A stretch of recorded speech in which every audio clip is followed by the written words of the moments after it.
Ranking number one used to mean you were visible. Ranking first doesn't automatically mean AI will mention you. Most overrated metric as of now. Rankings. One thing teams should stop doing in 2026. Stop taking everyone else's perspectives at face value and experiment yourself. Why does AI keep citing Reddit instead of our site? AI behaves a bit like a group project student. I mean, it tends to quote the sources everyone else already referenced. So how do we get into the group chat? Be cooler. We're funny, guys. This is Adsy Talks. Adsy Talks. Adsy Talks. Ranking number one used to mean you were visible. In 2026, you can rank and still be invisible for AI answers. Today, we're talking about AI overuse, AI mode, zero-click search, and the new currency that actually matters, citations. Because the scary part isn't that clicks are down. The scary part is that the story about your brand is being written without you. It's like showing up to the party and realizing that the party is happening in a different room. Welcome to Adsy Talks, talks with people who are shaping the future of search. My name is Anthony. I'm head of customer experience at Adsy. Working closely with SEO and content teams every day, I've noticed one particular questions from our clients in 2026. We did everything right, so why AI is not mentioning us? Today's our guest is Garrett Sussman, the director of marketing in iPullRank and one of the clearest voices on what's happening right now, especially around the idea that shared reality in search is breaking. Garrett, thanks for being here. Thanks for having me, Anthony. I love this topic. I can't wait to dive in with you. Thanks so much for joining. So let's jump right in. Garrett, I read your post where you said blanket SEO statements are obsolete. And honestly, I feel that in my bones because I can run the same query on two devices and get two different realities. My phone thinks that I'm an adult and my laptop knows the truth. So let's start simple. Personalization in AI search, is it a blessing or a curse? And for whom? So I'm going to start right out the bat and do the classic like SEO answer, which is it depends, in the sense that we are familiar with personalization, right? Like that isn't completely new. We've dealt with local. If, I look for a grocery store near me here in Virginia in the US and someone, in Australia looks for a grocery store, you wouldn't expect the same results, right? You'd expect to find an actual store that's within driving distance that has, what you're comfortable with. And so we're used to that.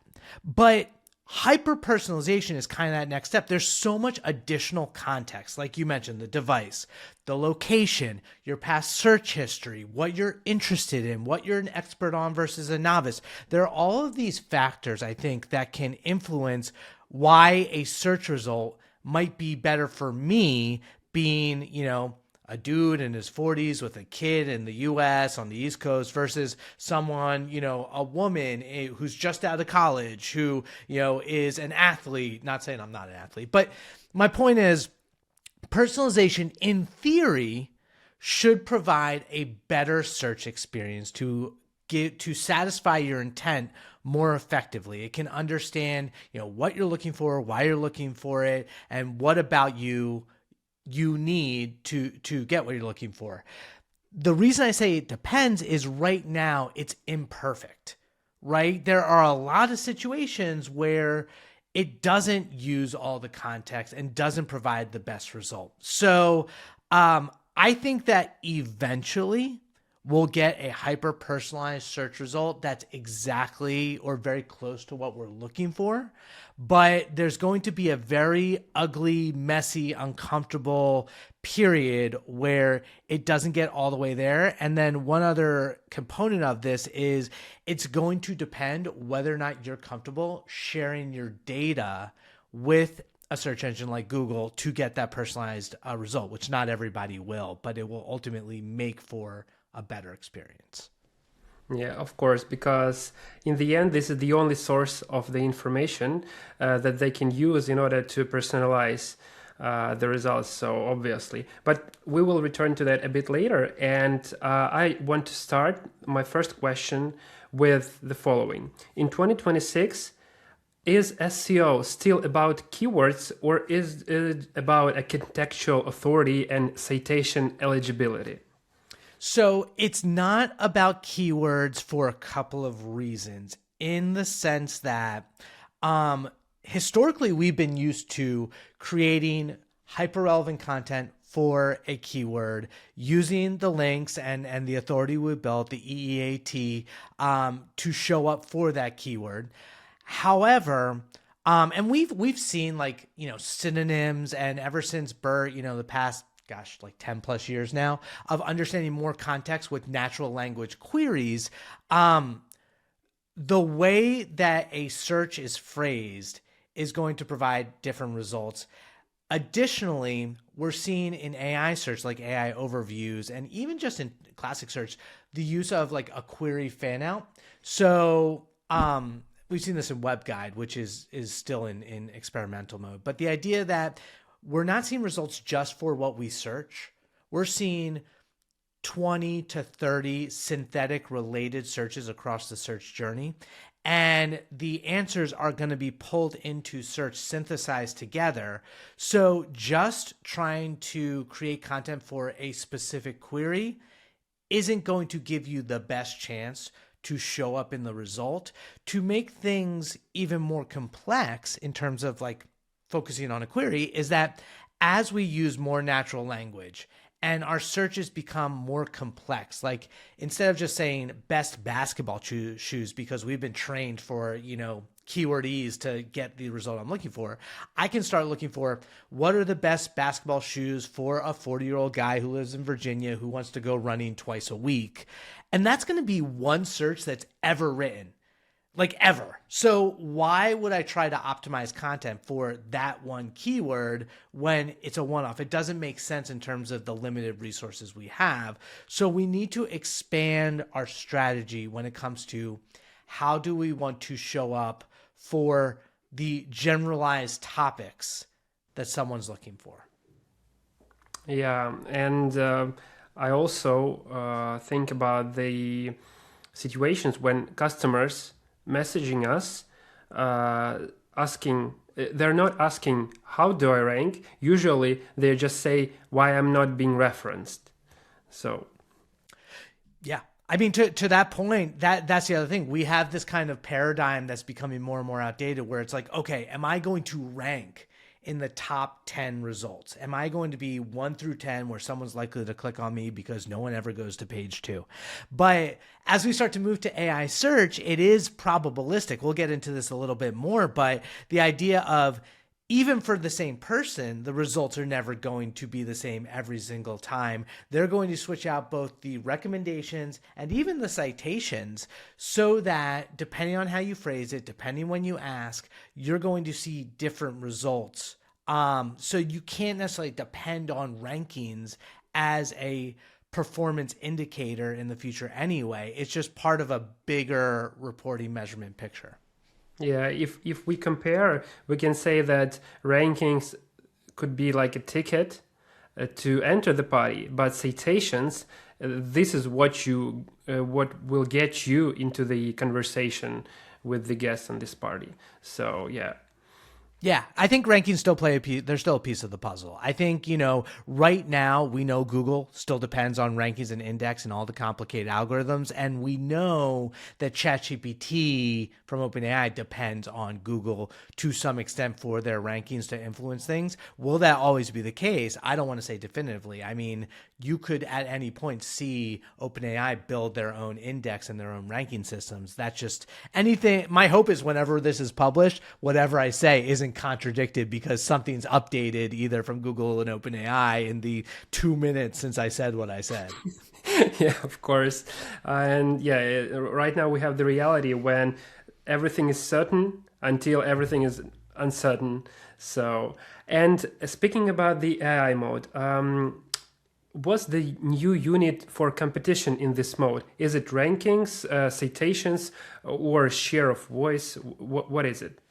It's holistic. So the way that we think about it at iPullRank, we do AI search, GEO, relevance engineering for our clients, and we think of measurement in 3 tiers. The first is the input metrics, like what is the content that you're actually creating and publishing at what velocity?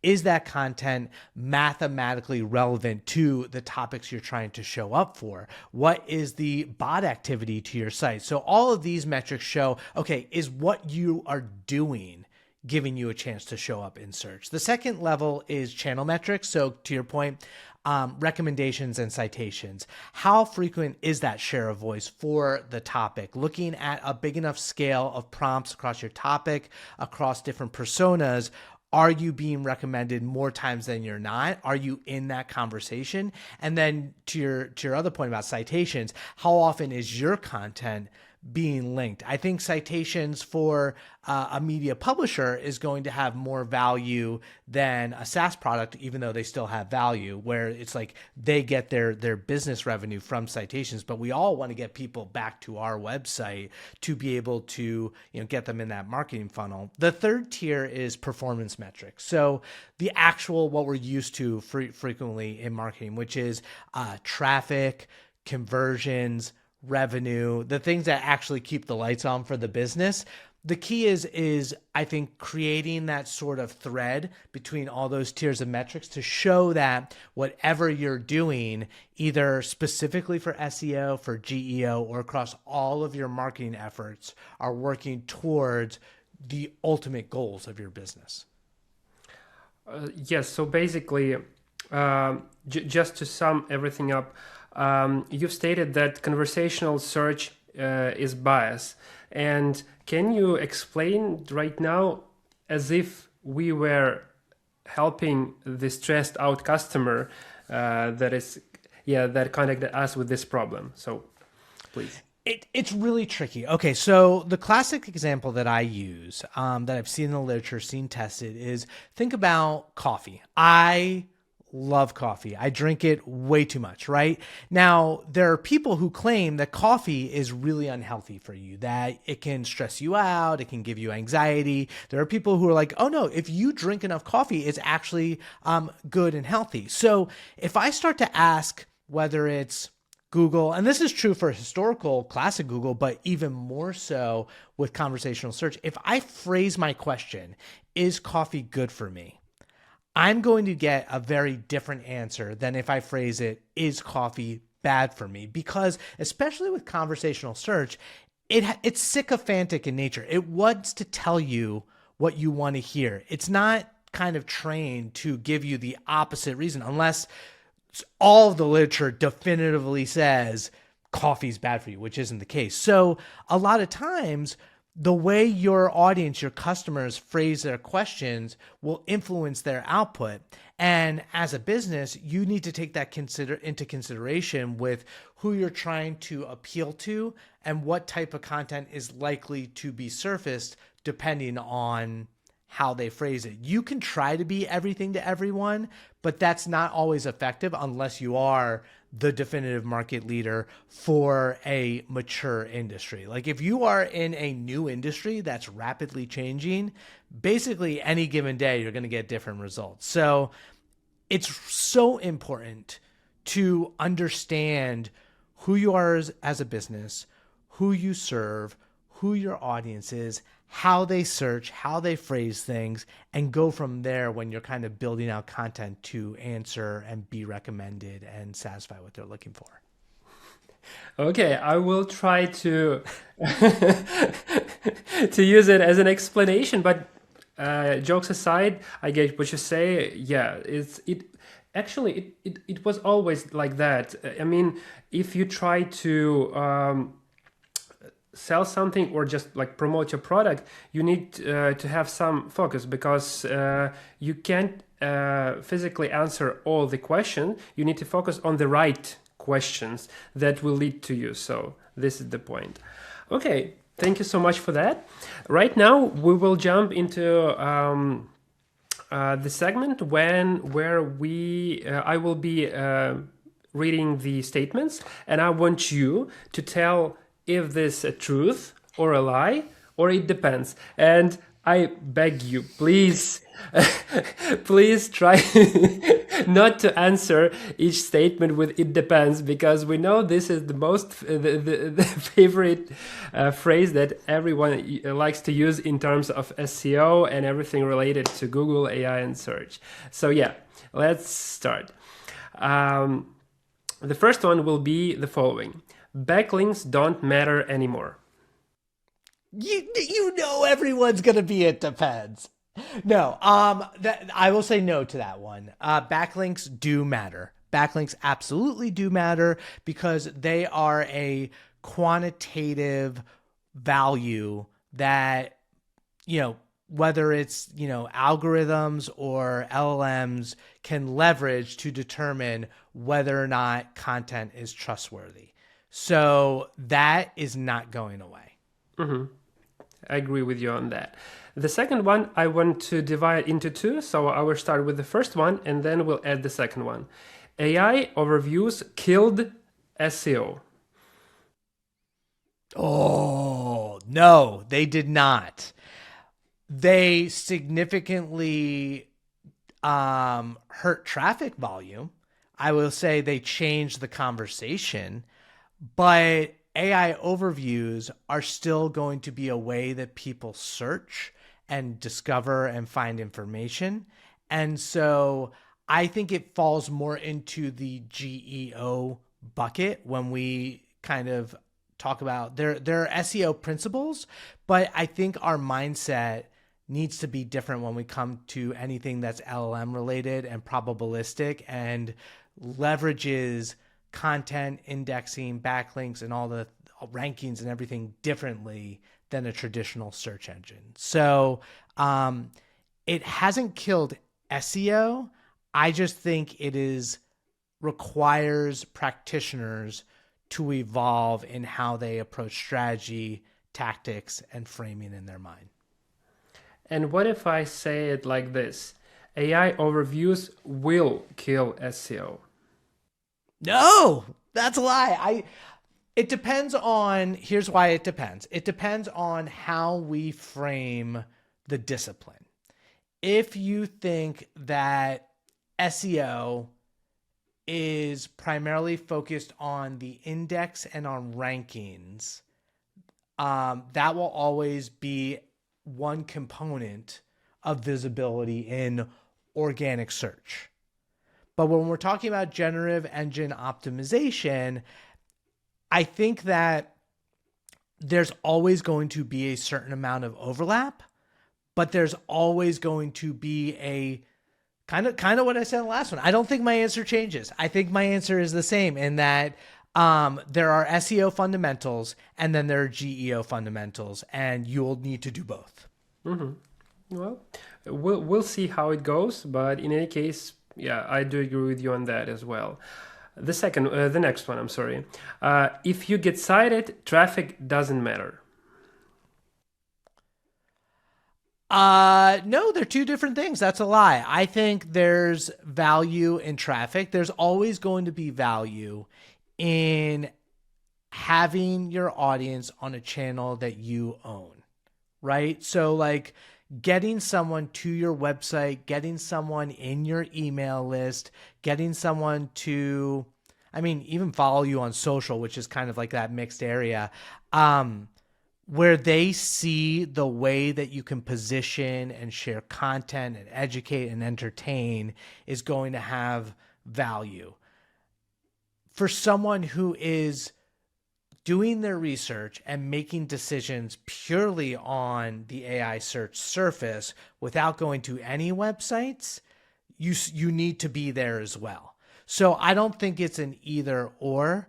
I think they both have value. I just think going back to the decimation of traffic volume, you're less likely to get people to come to your owned property But that also depends on like the type of business you are. Like if it's a one-off easy decision product, like buying a toothbrush, that's going to be a different research process than hiring an awesome SEO agency, or, you know, using a SaaS tool, or buying a luxury vehicle, or a safety vehicle. I think each of your different types of products or services or use case is going to influence the value of the metrics. I see. Okay, next to the next one. The best content always wins. No. The best content doesn't even necessarily get seen sometimes. I think in an ideal world, the best content always wins. But, you know, hit up Ross Simmons of Foundation, give him a shout out. But like distribution of your content matters just as much as the quality of your content.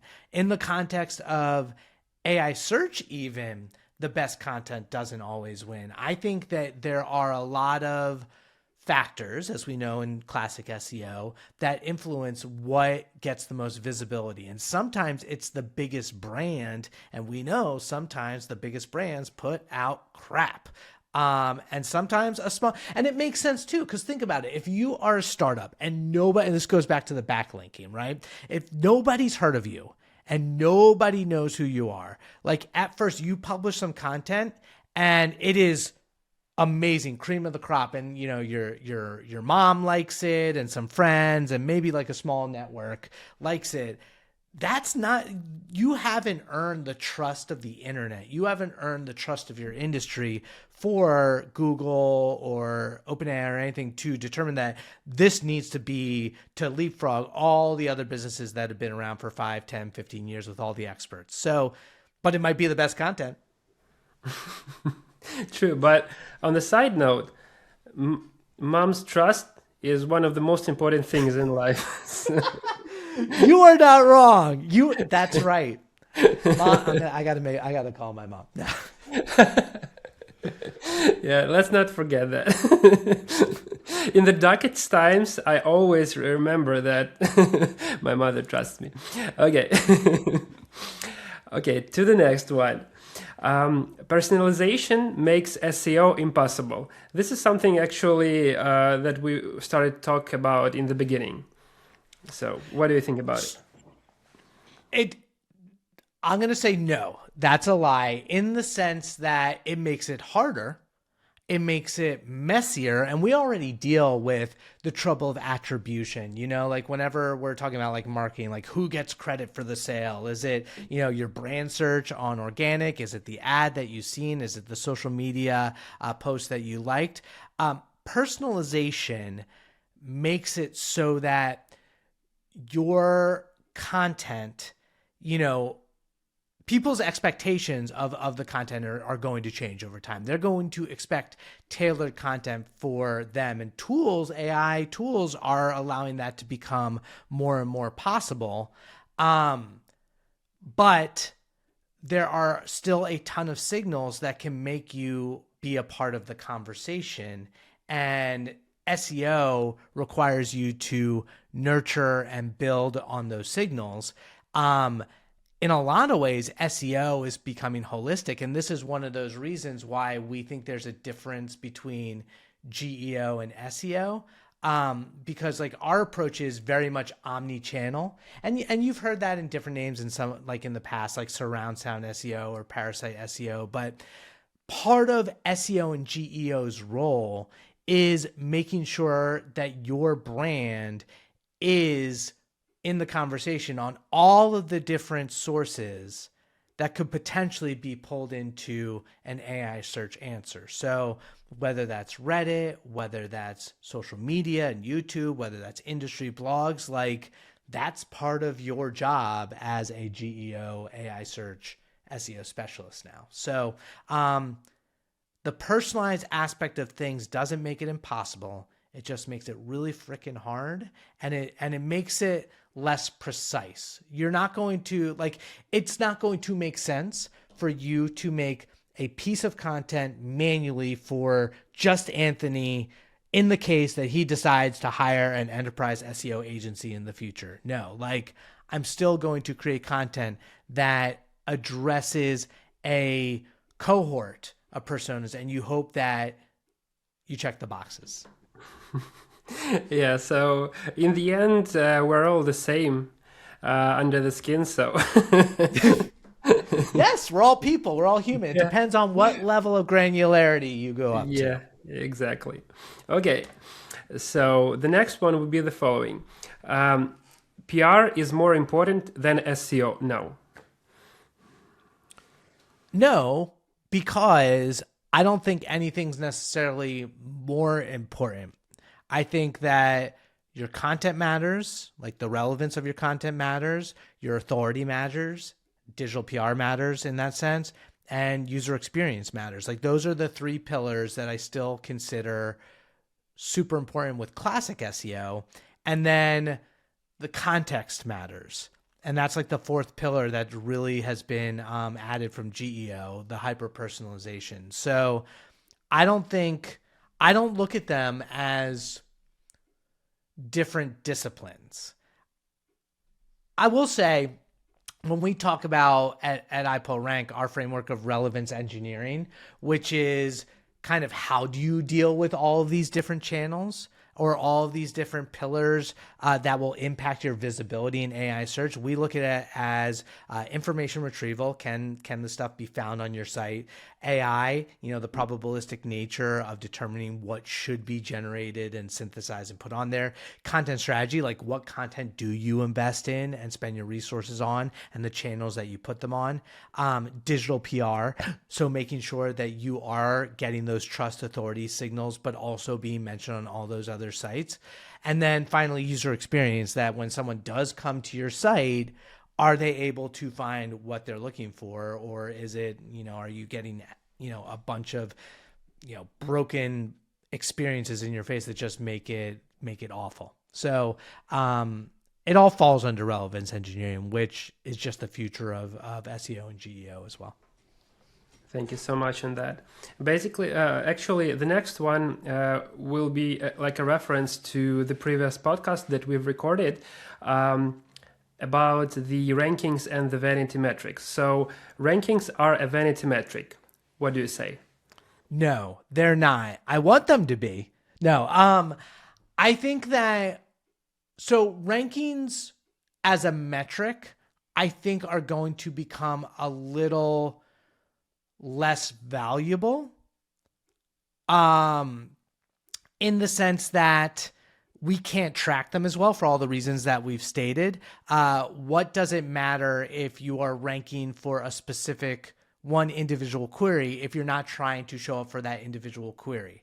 What does ranking matter if you are being included in a topic, but it's not always the same? Like if you're recommending brands and you have 5 brands and it's always those 5 brands in a different order, that doesn't matter anymore. The reason that rankings matter is because there's still going to be internal systems that determine what is the best citation, brand, whatever. So we might not have necessarily like visibility, and we never did have like full visibility outside of when it was easier to say, okay, today here are the top 10 blue links, so that's our ranking. But they still play a role in what is included in the answer. That's true. The next one. User-generated content is going to dominate in AI citations. I don't think it will dominate. I think it depends. This is an it depends one. On the surface, on the answer, on what someone is looking for. So, for instance, if I am looking for a local business, like a restaurant, there's a lot of reasons why UGC would be the best answer and dominate that type of result. Maybe I want to see what the food looks like, but I don't want to necessarily see it from the restaurant. I want to see like an actual person's experience and see that firsthand. I want to hear their reviews. All of that UGC will help inform my decision for that specific type of query. But if I am looking for like a highly technical product, like a TV or something, or, if I was a major photographer, like a DSLR, I would want a combination of expert opinions that isn't necessarily UGC in the same way that we think of like anyone off the street, an editorial opinion of that. And then for informational content, that's not necessarily going to be a UGC experience either. Sometimes I just want Wikipedia, which I guess technically has UGC components, or just like an authoritative article. So I think UGC will always be a part of the pie, a part of the conversation, but I think only in certain situations will it dominate. This reminds me about the better days when my wife and my future wife and I were trying ourselves in a food blogging. So we visited some new places that are just opened. We've ordered some food and recorded our reaction on whether or not it is good, and posted it online on Facebook, Instagram, and so on and so forth. And actually, we've gained some recognition. So.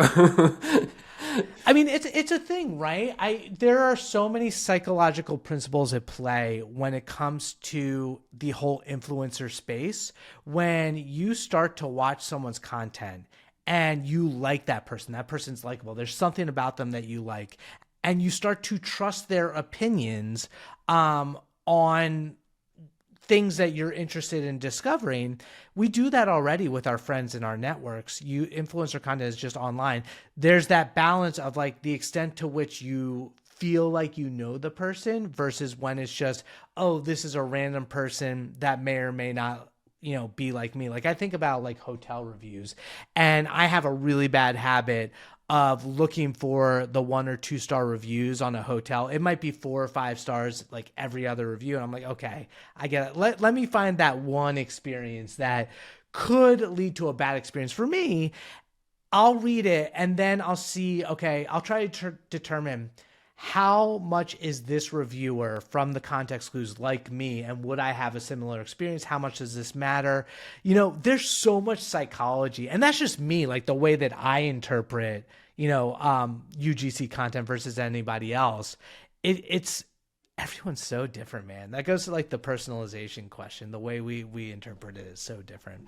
Yeah. Speaking about the reviews, I have a habit when I'm reading the reviews about some product to sort the reviews from the worst to the best. So worst first, and I like to read them and apply that review, like as you've mentioned, whether it's crucial for me or not, and whether I'm going to deal with this or not. So yeah. People are so biased. People are biased in their reviews too. So it's like you have to take everything with a grain of salt. And it's funny, before I started working at iPullRank, a little Garrett history, I actually worked for an online review SaaS product back in 2016. That's actually how I got into local SEO. And you become hyper aware of the value of online reviews for businesses, but people are so much more likely to write a bad review than they are a good review. And there are all these rules around like incentivizing reviews. Like if I give you $10 to write a review about my business, your review is probably going to be a little different than it would if you were just doing it on your own. But like people aren't always altruistic and just writing reviews because they just are nice people. So there's a lot of complexity to that, but it has a definitive impact on businesses. So that's a whole other podcast.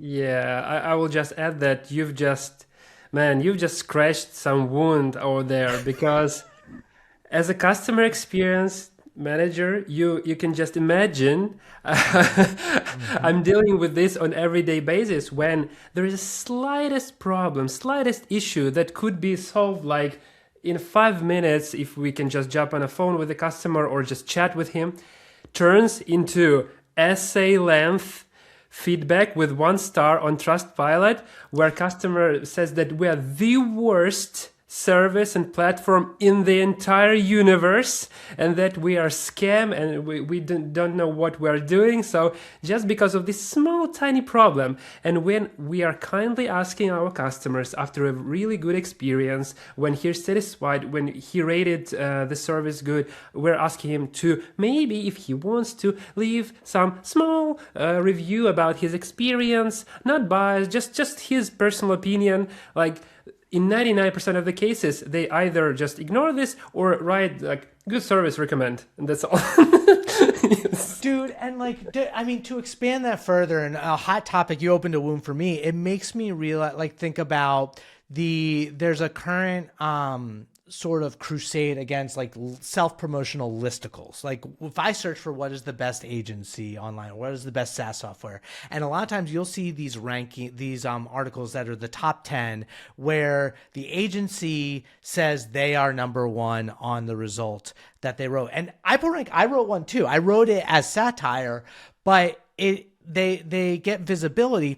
But the problem with review sites is, like, if you're trying to get rid of self-promotional listicles, review sites, so many of them are pay to play as well, where you'll see, you know, G2, and I do like G2, but like, so much of the review ecosystem there is through paid campaigns to get positive reviews. And so there is a bias in those reviews that surface on search. And so that impacts software. I think there is so much psychology in terms of what goes into what shows up in AI search, in the customer journey, that, and some people take things at face value. And to your point, I do think that when you have a ridiculous essay length 1-star review, most people can see through that and see, okay, that person is a piece of work, or that person had a really bad day. The most dangerous ones are the ones that are like 2 or 3 stars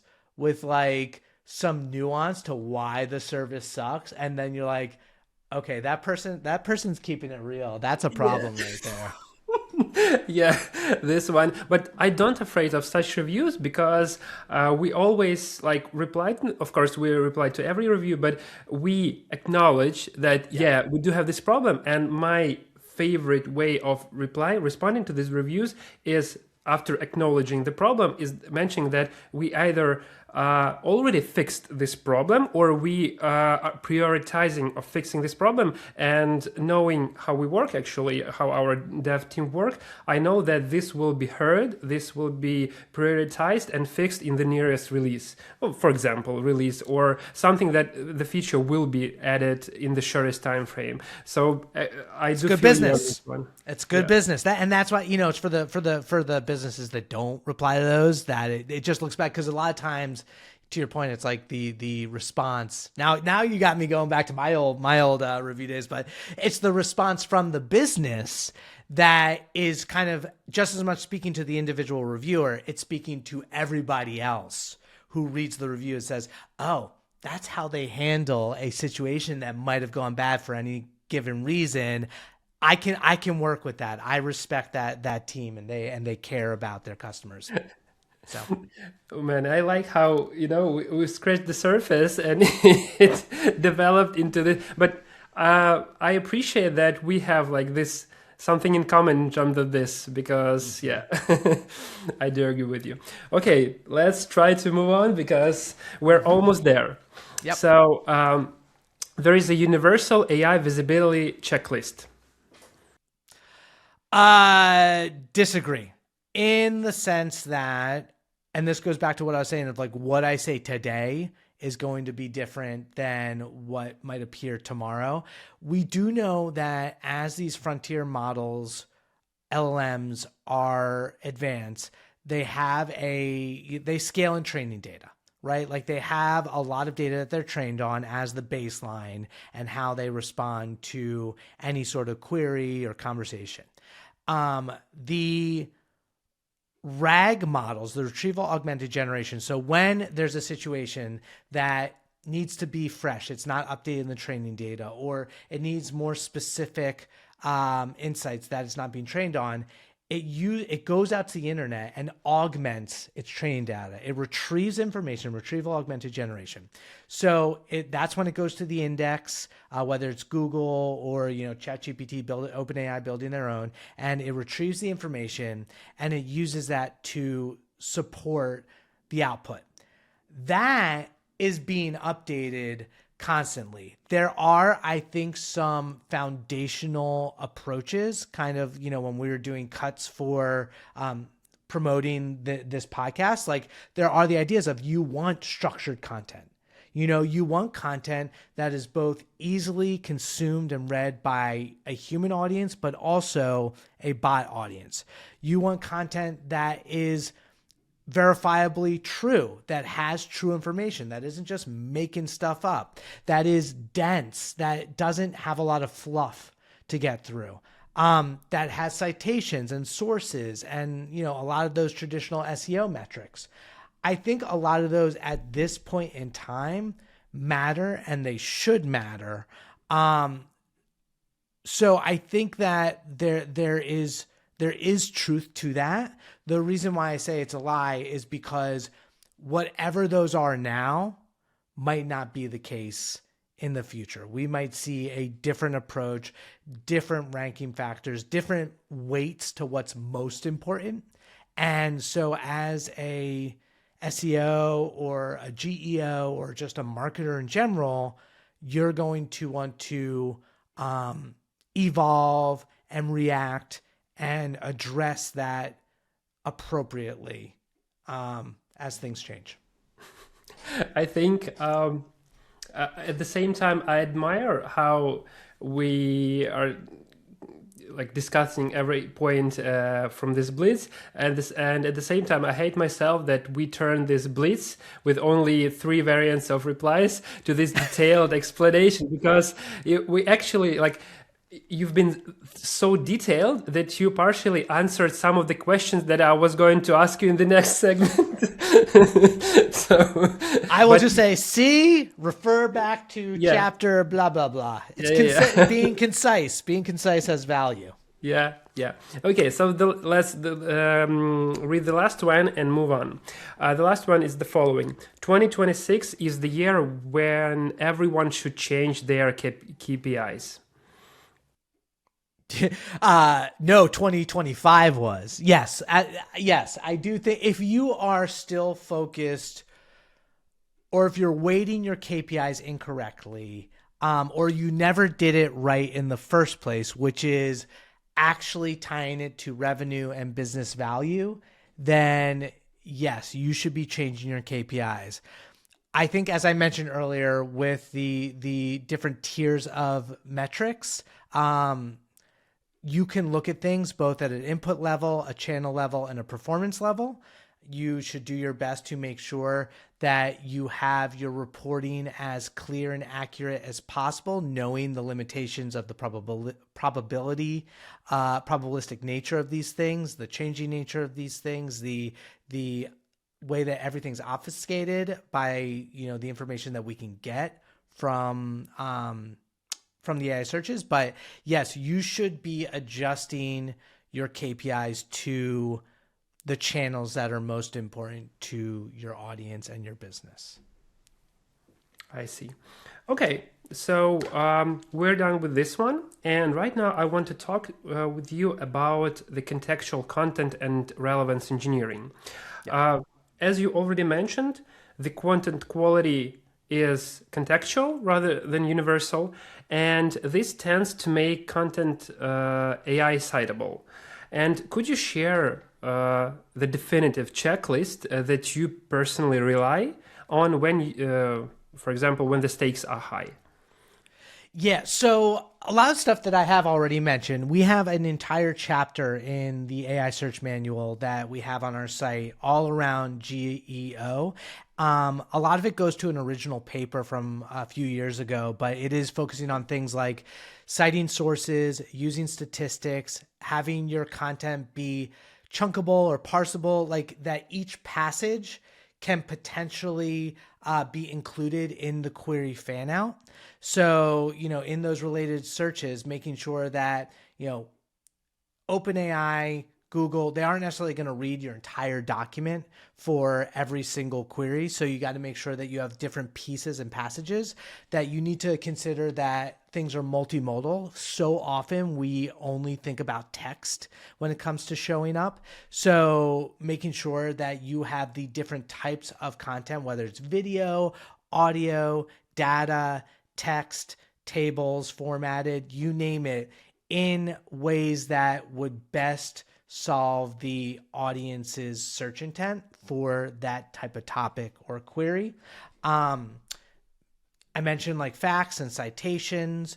I think that's like the main checklist. It goes on because a lot of it is, traditional SEO foundations with like organized site structure and, making sure that you have backlinks and all those different topics. But ultimately, making sure that the content is semantically relevant and also mathematically relevant. Like there's been a lot of talk in our space about cosine similarity, which is, and you can see this from the interview with Mike, but basically talking about the whole idea of vector embeddings, where every word can have a mathematical value and be a vector embedding. So it has that mathematical value. It has it in the context of all the other words. And so if you plot all of that on a three-dimensional space, how close are the words and the entire documents to the topics you're trying to approach? You can rate that mathematically. We have like tools on our site to do that. So that is one of the metrics that gets a little more scientific and not as like artsy fartsy when it comes to giving yourself a best chance to be included in a search. Speaking about the mathematical approach and technical side of this question, if the website isn't competing like a blog, it's competing like a training set, how do semantic clustering and structure formats and relevance engineering increase the odds of getting cited? So I believe that if your site, we know from the Google leak a few years ago, if we're talking specifically about Google, that Google understands what your website is about. It has like kind of a core topic. And so it expects you to continue to build content that's closely tied to that topic. There are times where you potentially could expand your site, but there might be consequences. We actually saw that a little bit over the past couple of years with the reputation site abuse manual penalty through Google, where something like Forbes was starting to do affiliate marketing way beyond business topics. Right now that's manual, but over time it makes sense for OpenAI or Google to ultimately surface content from websites that are very dialed into what they should be the authority of. The only exceptions to that are things like news sites that are trying to cover all of the different news topics, but then that's that fits more into like the topic of news, or e-commerce retailer sites that have every different type of product like the Amazons and the Walmart, but that's still within e-commerce. Ultimately, there is a ton of value in focusing your content on what you're authority on and not veering outside your lane. Mm-hmm. I see. This topic actually brings us to the next segment, where I want you to share your perspective on some snippets that I'm going to read, and I want you to transform them into the AI-friendly snippets. So let's start with the following. The snippets sound like this. We help brands grow with innovative SEO solutions tailored to modern search. How would you transform it to be better? So I would focus on one aspect is like semantic triples, which is this idea of subject, predicate, object, in that, I like food. We play soccer, right? That subject, predicate, object. And so you want to be specific. So just using pronouns in the context is less likely to be included in AI search. So who is the we there? And then what do you do? Like when you're talking about like the kind of flowery language, it doesn't get to the specific like jobs to be done, what is going on there. So I would reframe that to be more specific about the actual thing that we do and not just use adjectives and adverbs and talk around the objective. What is it? So the snippet should be more specific, and it should answer the question of what is actually done, and not just a general, broad meaning of the advertisement. Okay, let's try the next one then. Our platform improves your authority and visibility across the web. Our platform, I mean, this is like out of context, it's hard to see like any value for a passage like this, right? So, you know, I wouldn't expect that passage to be included unless it was a brand search, right? Like maybe if it's the description of a specific brand on a review site or, you know, some other industry blog and say, you know, iPullRank helps enterprise businesses, you know, putting me on the spot. I'm putting myself on the spot with like talking about like, no, iPullRank helps enterprise businesses, earn visibility or get discovered on AI search platforms with content strategy and technical SEO. You know, it's like really talking to the who does it, what do you do, what's the value, what do you get out of it? Like marketing is going to be different on your site in some contexts, other like that it's going to be different from where you show up on other channels. So it's let me just say it's a hard exercise out of context. I see. Because you need to understand, as you mentioned, the context on how it is written, not just one sentence, it's just how it's written across the entire information about your business or your service and so on and so forth. Right, exactly. So it's like to be able to edit these snippets to be valuable, I need to know who the business is, who their audience is, what they're trying to do, you know, what is the best and most concise way to cut that. Like, so we do want to be specific. I think that's always going to be important, but a brand exercise like that, where you're talking about value propositions, whether you're feature focused or benefit focused, is going to depend on a lot of research and context in the channel and where it's going to be found. So that's my only pushback for the exercise. I see. Thank you very much for that. And before we move to the next one, I have a question about a very specific topic about earned media. We've had one support ticket where a customer asked the following question. He was running PR and they got few mentions, and then everything went down, not downhill, but everything went flat.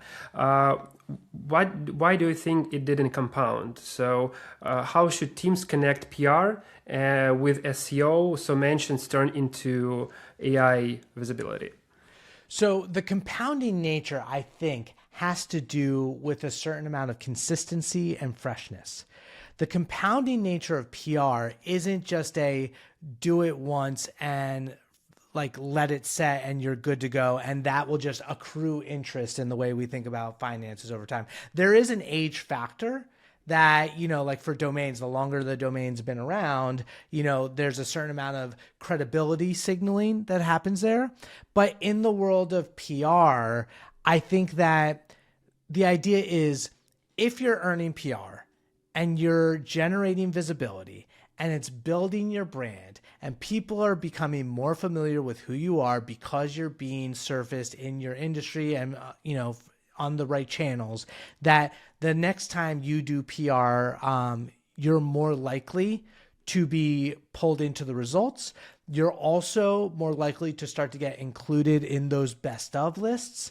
Those best of lists, people are lazy with their research, so they'll see who's already on the top 10, and then they'll pull you from there. And so that's where you start to see the compounding nature of links and PR, is when you've been doing that for 4, 5, 7, 10 years. You've established yourself as an authority through the PR. And now people will look silly if they don't include your brand in a thought piece, in a listicle, in their recommended services, or, ultimately in even using the product. Mm-hmm. I see. And I want to reference your article where you mentioned that the authority compounds unevenly. And I want to ask, what does it look like in AI search? Is it basically a citation flywheel?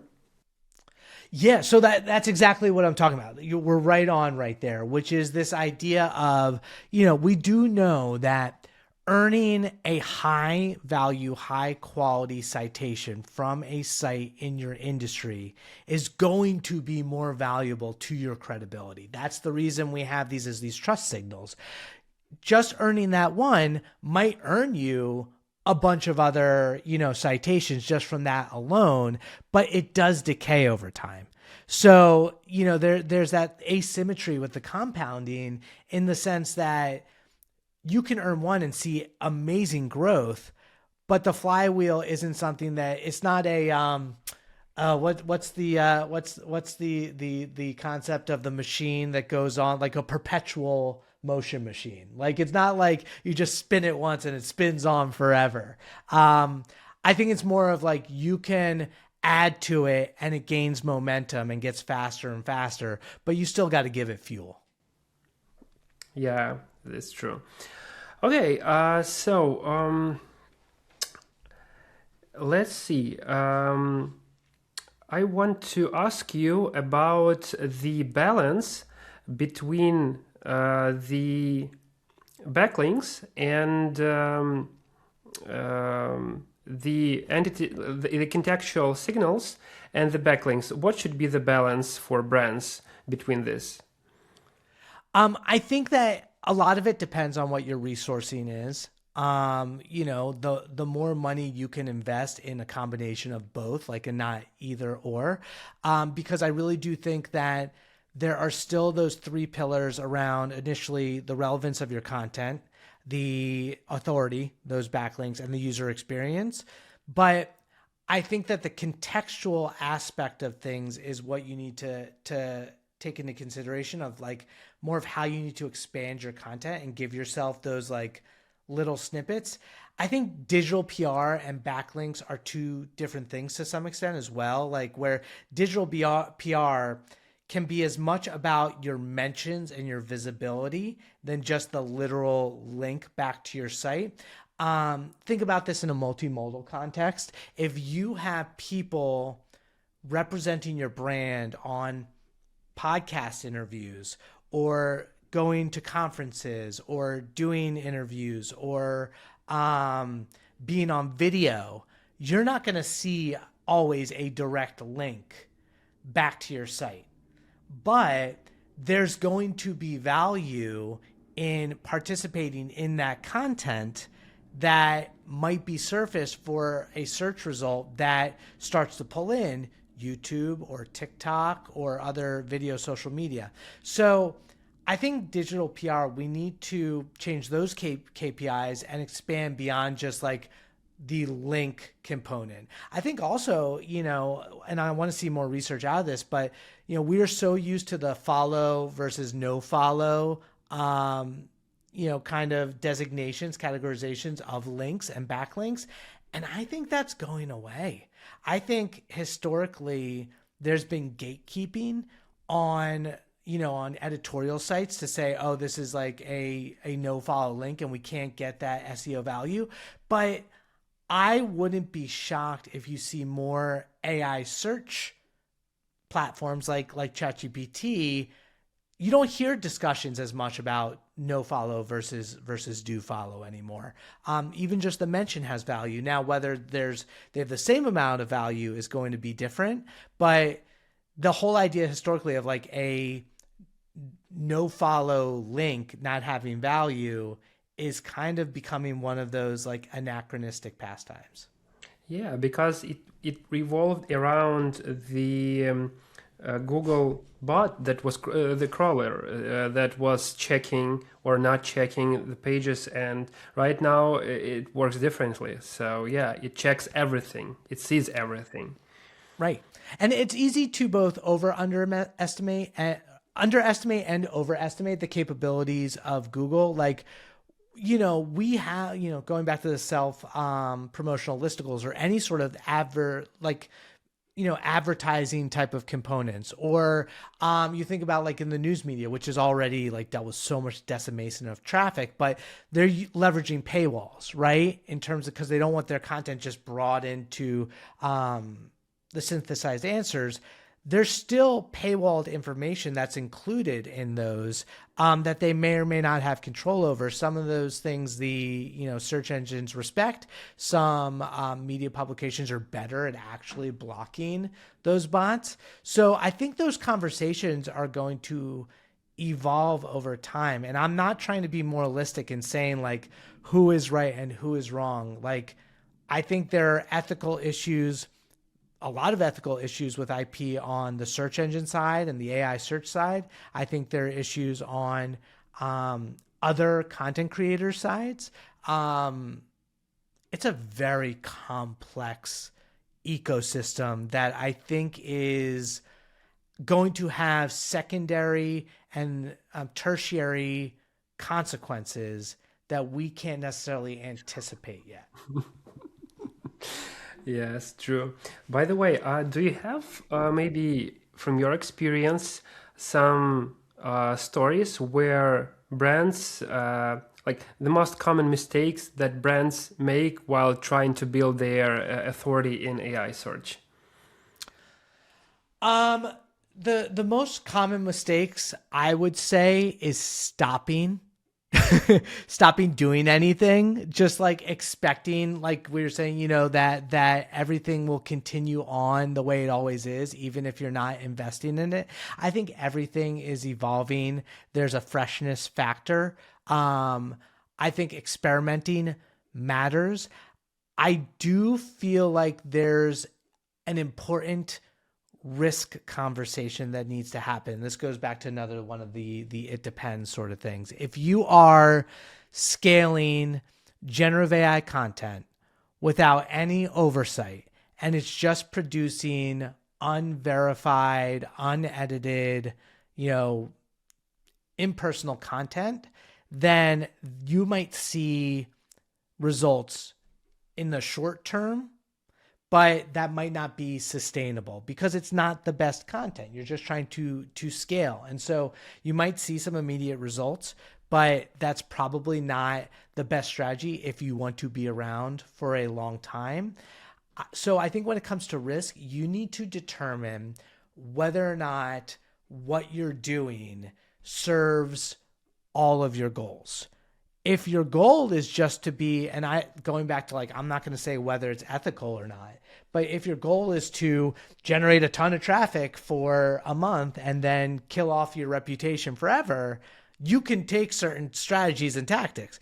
If you want a sustainable brand and continue to be considered an authority over time, then you are going to approach the content creation and putting your name on something that has been vetted and researched and edited is going to be a different sort of strategy for a longer sustainable business. So I think right now we're in a weird phase where there are things that work that maybe shouldn't. There are things that don't work that should. And nobody knows definitively what things are going to look like in the long run, but you need to make an informed decision, understanding the risks to what you're doing. Speaking about this, I have a silly question, but I saw that some brands do this.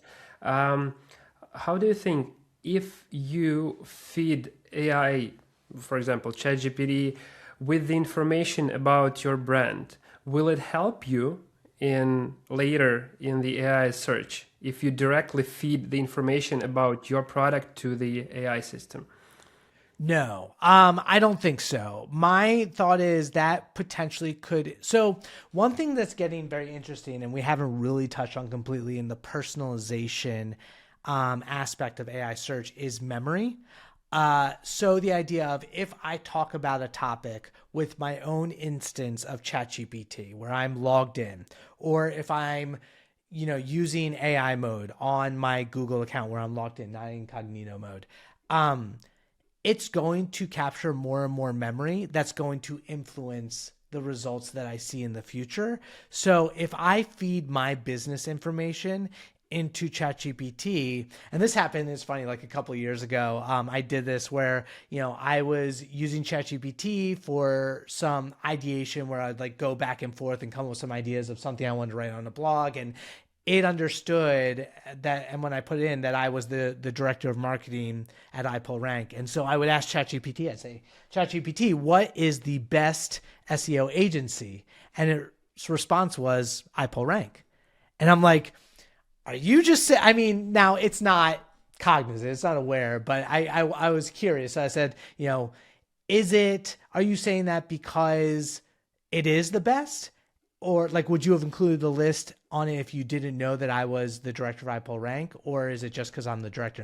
And it responded and said, well, I know you're the director. And so that's what I told you what you wanted to hear. Would I include iPullRank anyway? Yes, absolutely. But that memory and context influenced the results. Now, that's not necessarily going to influence anybody else out there because it's not like, not at the scale that anyone is worth investing time, because it does use your queries as training data. But I think my assumption is that it would devalue that query data because it doesn't have any other signals because it could be gamed. And the last thing that a lot of these AI search surfaces want to do is be gamed by someone who can manipulate it. But right now, going back to what I was saying, right now, there are a lot of ways that you can. It's not going to be sustainable. I see. Okay, thank you very much for this clarification. Another topic I want to talk with you, there is an article where they conducted analysis of 100,000 searches. And based on that analysis, the data showed that outbound clicks on AI mode stay under 3%. So if the traffic is no longer the core KPI, what replaces it? So people still need solutions, right? Like people are still going to find your business. I think we just need to continue to measure all the different ways that they are ultimately getting to your website, deciding your own attribution strategy, knowing that you don't know everything, looking at, seeing things like brand lift. Are you seeing an increase in brand searches? Are you seeing traffic directly, like last click from these AI search surfaces? When you're asking people how you heard about us, which is an inexact science too, because people's recall isn't always like, oh yes, I, heard about Adsy from that one time on ChatGPT, even though I, saw your ad somewhere else, or, a display ad of retarget. You need to kind of synthesize your own measurement and tracking systems, which is what I was saying earlier, is like understanding the different ways that you can influence what you can control, the way that you can influence or participate in things that you might not be able to control, and ultimately participate in ways that aren't just the channels that you're focused on, but omni-channel, like being everywhere. That's going to influence what ultimately is pulled into the results. And how do you think, what skills do SEO teams will need in the coming year and later to work across SEO, PR, and content? Yeah, so I think there's a lot of stuff that you could benefit from, a combination of soft skills and hard skills. On the one hand, I think in the hard skills, the technical skills, making sure that your content is able to be crawled and discovered. We've seen even recently, initially, conversations around like ChatGPT bots being able to, getting better at seeing your content on JavaScript. And then recently, we saw a backlash saying like, no, that's not actually the case. Google was throwing us in a different direction. So, to what extent is your content actually discoverable by these different bots? Like that's one, some of those technical components. PR is going to be a valuable skill set. Can you get mentioned everywhere? Can you at least manage the PR team to point them in the direction to identify where you want to be cited as the volatility of those citations change? On-page SEO, like, are you giving yourself the best chance to be pulled in through optimizing passages, optimizing, information architecture structures? And then the omnichannel aspect of being able to talk to your organization and make sure that your marketing and your messaging and your product and your positioning are all consistent across all the different marketing channels, your existing product, your client services team. Like, SEO is prime position to be at the center of everything your business is doing to show up in AI search. And so as a future relevance engineer, as a future GEO specialist, as a future SEO specialist, are you developing those skills to be at the center of the table, to have a voice, to be able to help allocate budget that will give you the best chance of showing up and being a market leader in your industry? Mm-hmm. I see. Right now, I want to try another approach to the Blitz segment, and this time let's try to make it really, really short. Okay. Yeah, I want to hear your opinions on the following. Only short answers. One thing teams should stop doing in 2026.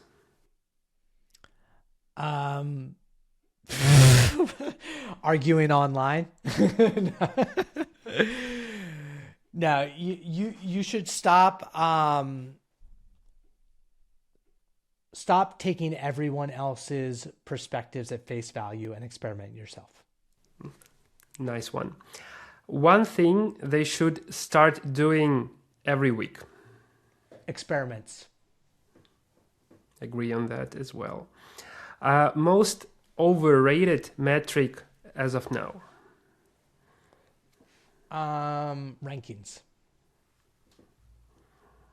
I've heard the similar response from one of my previous guests, so actually it's quite obvious.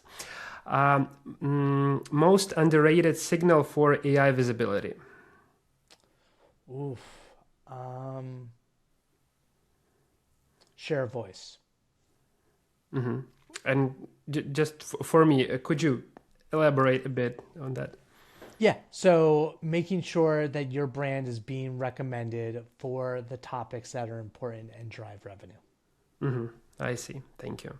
And the last one, if you had 1 month to improve citations, what would you do first? Oof. Improve the product and the service? No.